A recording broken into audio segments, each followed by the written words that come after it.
Good evening, family. December 31, 11:31 p.m. Mateo 15, 1 hanggang 9. Mga minanang katuruan. Pagkatapos lumapit kay Jesus ang ilang Pariseo at mga tagapagturo ng kautusan na galing Jerusalem. At siya'y tinanong nila, bakit nilalabag ng mga alagad mo ang mga katuroang minana natin sa ating mga ninuno? Kumakain sila ng hindi muna naguhugas ng kamay ayon sa tamang paraan. Sinagot sila ni Jesus.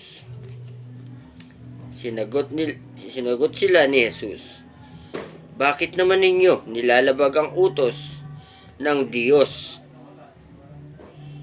dahil sa inyong mga tradisyon? Sinasabi ng Diyos,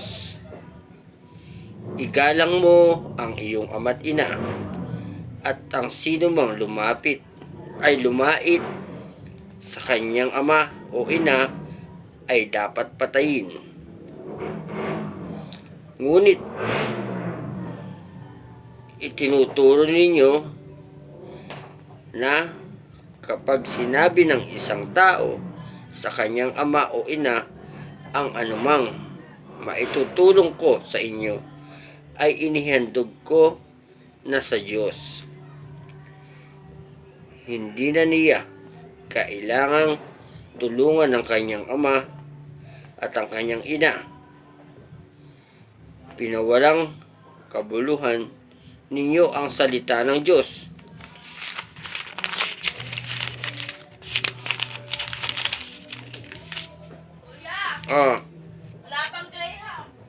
Masunod lamang ninyo ang inyong minanang mga katuruan, mga mapagkunwari.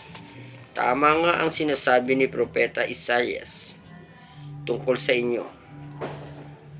Ang pangalan, ang paggalang sa aking bayan, ito ay pakunwari lamang, sapagkat sa bibig at hindi sa puso ito bumubukal.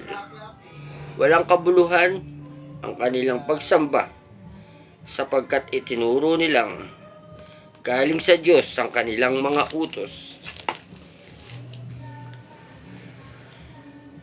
So dito unawain natin na marami ng mga relihiyon.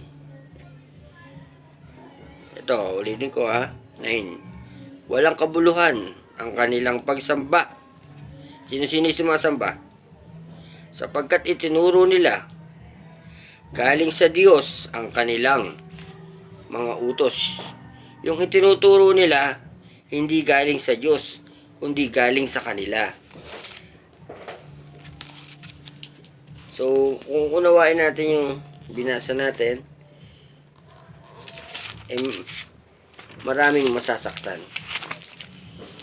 Makikita dito ang katotohanan.